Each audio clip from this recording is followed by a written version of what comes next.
We're going to get a bit more detail on all of this with our international affairs editor, Kethevane Gorjestani, who joins me now on the set. Kethevane, what more can you tell us?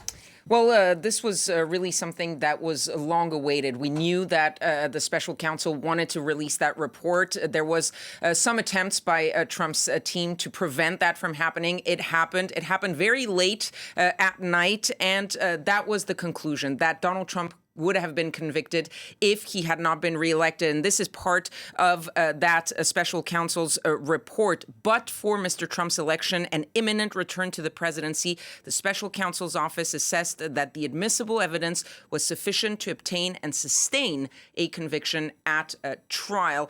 Much of the evidence that has been put in that report is stuff that we've already heard, that we've already seen. So nothing really new. Basically, it really points to how Donald Trump first put pressure on local state electors to stop from counting the results in states where he had lost, and then put pressure on those fake elector schemes that we talked about to try to prevent the certification of Joe Biden's win on January 6th by Congress.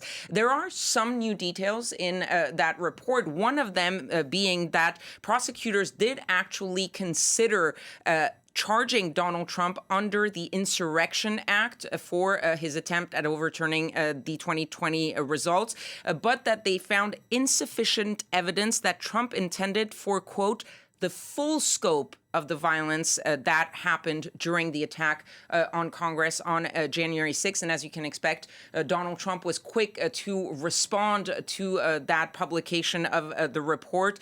He posted on his Truth Social, calling Jack Smith deranged. That's his moniker for the special counsel, deranged Jack Smith, calling him a lame brain prosecutor who was unable to get his case tried before the election. His lawyers putting out also a statement insisting, as they have throughout this whole process, that this was all politically motivated. Kethevane, this, of course, is coming as Donald Trump's cabinet nominees are going under the microscope this week as their Senate confirmation hearings get underway. Absolutely. There are going to be more than a dozen of these nominees that will be grilled at times by the different committees in the Senate. Most are expected to sail through. For example, former Senator Marco Rubio, who is nominated to be a Secretary of State, but others are likely to face some tough questioning on this in the Senate. One of the first later on today is going to start, and it's also one of the most controversial. That is Pete Hegseth.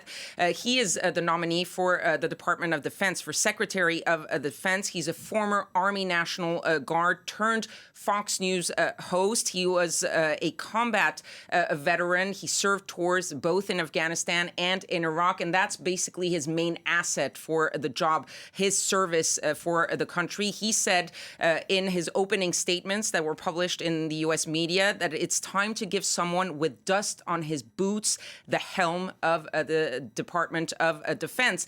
But he has no major management experience. And of course, the Department of Defense is one of the largest federal organizations in the United States.